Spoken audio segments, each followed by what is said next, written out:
Ligue des Champions, bien entendu, avec notamment Lille qui joue ce soir. On parlera également du choc en Italie entre l'AC Milan et l'Inter. On est à 5 jours. Les dernières infos sur Eden Hazard. Les dernières infos également Barça, parce que c'est tombé comme un coup de massue. KO, l'ami Kun Agüero, 3 mois d'absence. Vous verrez tous les détails dans cette édition. Mais on va commencer par le nouveau feuilleton anglais. Il y avait le feuilleton Newcastle. Voici le feuilleton Tottenham, les amis. Il y a quelques heures encore, la presse anglaise ce week-end nous l'annonçait du côté de Tottenham. Nuno était out et voici le visage de celui qui devait être le nouveau coach. Le coach Fonseca, l'ancien de l'AS Roma. La presse anglaise en était sûre. Seca, Mega Drive, sous la houlette du boss Daniel Levy, c'est lui qui devait arriver. Mais attention, 24 heures ont passé et regardez ce matin le nouveau visage de Tottenham.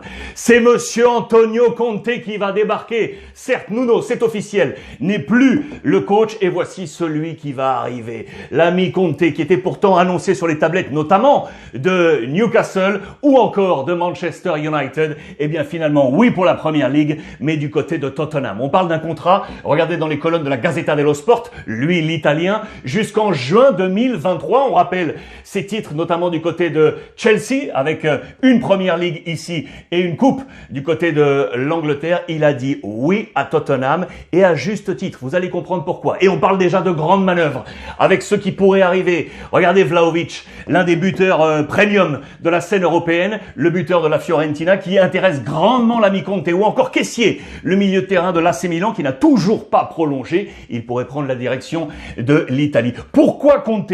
Vous savez qui est le manager général du côté de Tottenham? Un ancien, un copain à lui, c'est l'ami Paratici, les amis. Paratici qui était avec lui du côté de la Juventus de Turin. Lui est à Tottenham. Voilà comment donc comment Conte va débouler en Première Ligue pour remplacer l'ami Nuno. On va avoir un œil du côté de Manchester City sur ce soap, comme on l'appelle, vous le savez en Angleterre, le soap opéra. Un œil pourquoi? Parce que quel sera l'avenir de Harry Kane du côté de Tottenham? Dans la presse de Manchester, on nous dit que City, avec Guardiola, garde un œil sur cet avenir pour savoir quelle sera la relation entre Conte et Harry Kane, pour savoir si éventuellement Kane déboule oui ou non du côté de Manchester City. Il est à la une, vous le voyez ici, de cette presse mancunienne, mais pas que, puisqu'on parle également de Manchester United. Lui, l'opération sauvetage, SOS Solskjaer.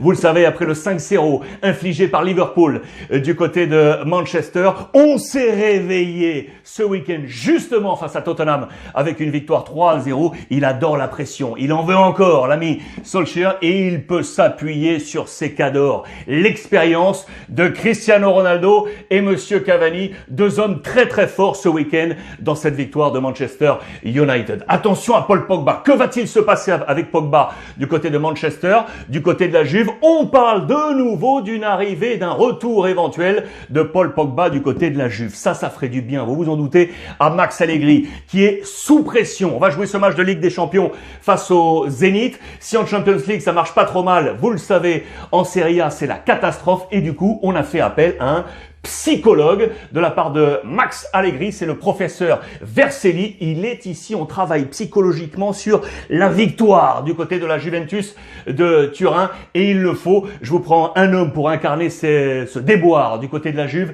C'est également dans les colonnes de l'équipe ce matin. C'est Adrien Rabiot, très salement noté depuis le démarrage de la saison du côté de l'Italie. Parmi les 10 joueurs les moins bien notés de Serie A, très critiqué. Je vous ai pris par exemple la critique lors du dernier match de Serie A dans les colonnes de la Gazzetta dello Sport. Il avait pris un sévère 4 sur 10. Des mots très très durs. On parle d'Allegri qui n'arrive pas à le positionner peut-être au bon endroit. Et lors de cette dernière position, on dit qu'à cette place, il a laissé un trou comparable au trou de la couche d'ozone. C'est vous dire si les mots sont choisis du côté de la presse italienne. On va passer aux toutes les infos Barça et Real Madrid, les amis. Eden Hazard et bien entendu le Kun Agüero.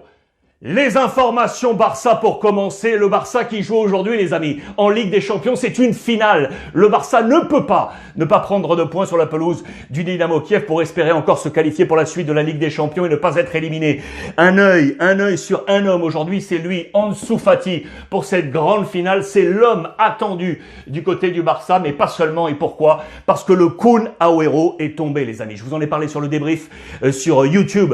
C'est encore disponible, bien évidemment, de ce dernier dernier match, un but partout de la part du Barça avec un homme qui s'est écroulé, resté au sol, la main sur la poitrine, problème cardiaque pour le Kun Agüero. Vous le voyez également à la presse catalane. Il a été en observation très longtemps. Il est parti en ambulance durant la rencontre pour se rendre du côté de l'hôpital de Barcelone. À minima, les amis, c'est dans la presse catalane aujourd'hui, ce sera 3 mois. Je vous conseille de suivre les réseaux sociaux d'Aurore Thibault, qui est au fait de toute l'actualité de la Liga espagnole. Elle vous expliquera ce qui se passe au niveau du cœur du Kun Agüero. En tout cas, 3 mois minima d'absence pour lui. Et pas seulement du côté du Barça, il y a eu d'autres absents puisque Piqué, lui aussi, ne sera pas là dans la défense du Barça.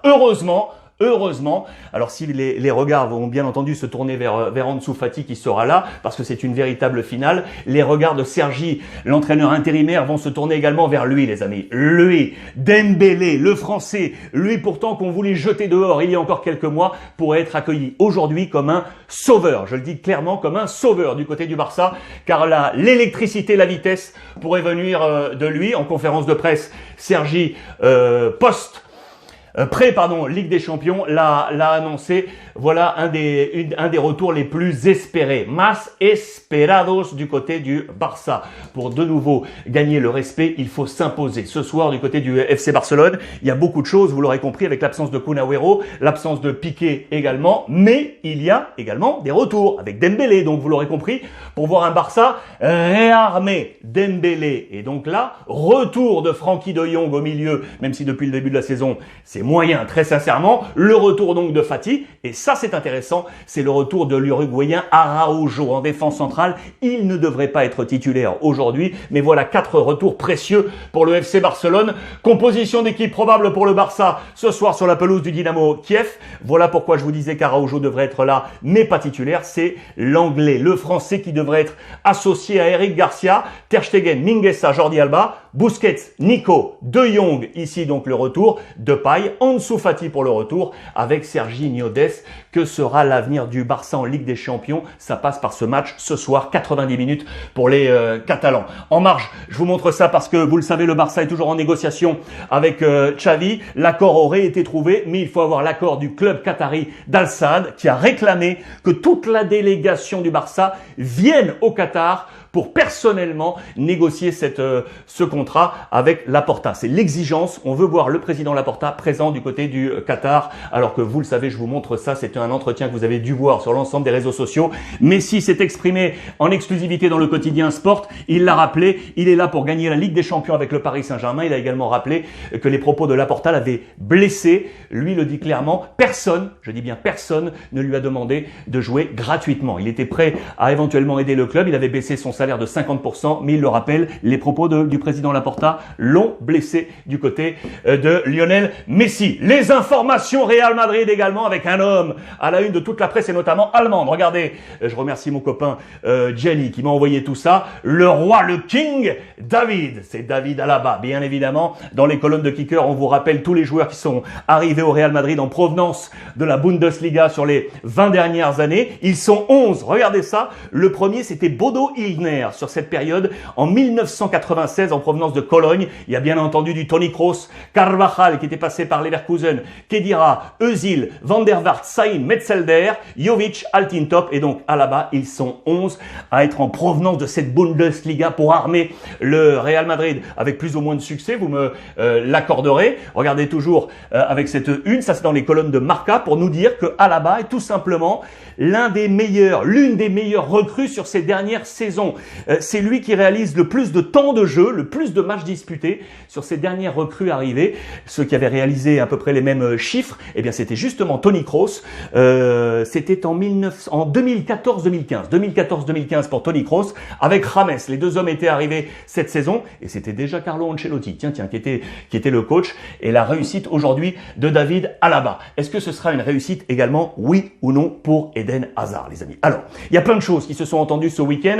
On a pu lire notamment qu'il pourrait partir sur le marché hivernal. On nous a dit également que le Real Madrid serait prêt à le mettre sur le marché et on nous a dit que Newcastle aurait été intéressé. Eh bien, vraisemblablement, Eden Hazard a dit non, je vais me battre et je vais faire tout ce que je peux pour être dans les plans de Carlo Ancelotti. Il s'arme de patience pour essayer d'être dans ses plans et être aux côtés notamment de Vinicius, parce que lui, c'est la star de ce début de saison du Real Madrid et on est en pleine opération prolongation de contrat du côté du Real Madrid. Affaire à suivre pour le Real qui va jouer en Ligue des Champions demain face au Shakhtar Donetsk. Les autres informations du jour, il y en a pas mal, avec la Ligue des Champions et un choc en Italie. Lille va jouer ce soir en Ligue des Champions face à Séville, les amis. C'est un choc, c'est David contre Goliath. Regardez ça, la une de l'équipe, avec bien entendu Jonathan David, l'attaquant du LOSC, face au monstre sévillan, porté notamment par une super défense. C'est dans les colonnes de l'équipe avec le mur de l'Atlantique que vous connaissez. Deux anciens du championnat de France de Ligue 1, avec l'ex-Nantais Diego Carlos et bien entendu Jules Koundé, l'ancien des Girondins de Bordeaux. À eux deux, ils forment une paire défensive pour être face justement à Jonathan David. Du côté de la presse espagnole, on est sans peur. On doit s'imposer également du côté de Séville, et de l'entraîneur Lopetegui, parce qu'on a besoin de points après les 3 premiers matchs nuls lors des 3 premiers matchs pour faire face à la formation de Jocelyn Gourvenec. Au cœur de cette équipe, il y a un homme qui est en pleine renaissance, que vous connaissez, c'est l'ancien de l'Olympique de Marseille.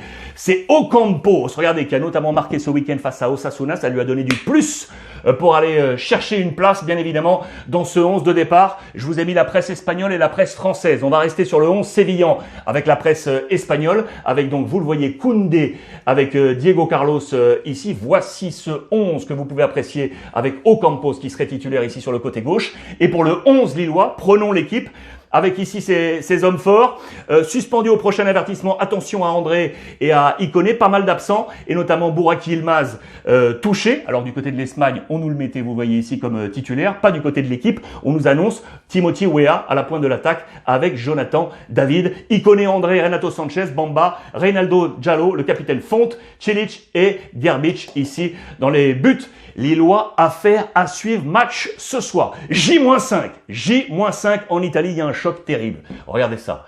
J-5 en Italie avant le choc de dimanche entre l'AC Milan et l'Inter. Pioli face à Inzaghi. On va se régaler, ça c'est sûr. On va se régaler dans ce grand derby. Ça devrait être très divertissant. Pourquoi? Parce que les chiffres le montrent à l'appui. Ce sont des équipes qui aiment la possession. Du côté de Milan avec Pioli, 54,3% de moyenne. Du côté d'Inzaghi, 53,1%. Qui va prendre cette possession? C'est l'une des grandes questions. Deux équipes qui jouent très très haut dans le camp adverse. 51,4 mètres, 50,8 du côté de l'Inter, avec un autre duel, bien évidemment, c'est le duel entre les deux colosses, les deux buteurs, avec Zlatan Ibrahimovic face à Dzeko. Dzeko, l'indispensable de l'Inter, qui a su remplacer parfaitement Lukaku, parti du côté de Chelsea. 92 buts pour lui déjà en Serie A, que ce soit avec l'AS Roma et l'Inter, avec qui il cartonne aujourd'hui. En face, il va avoir dur à faire avec le colosse également, l'ami Zlatan Ibrahimovic, l'infini Ibra. Pourquoi infini? Parce qu'on est en réflexion pour la prolongation éventuelle de contrat. Lui le dit,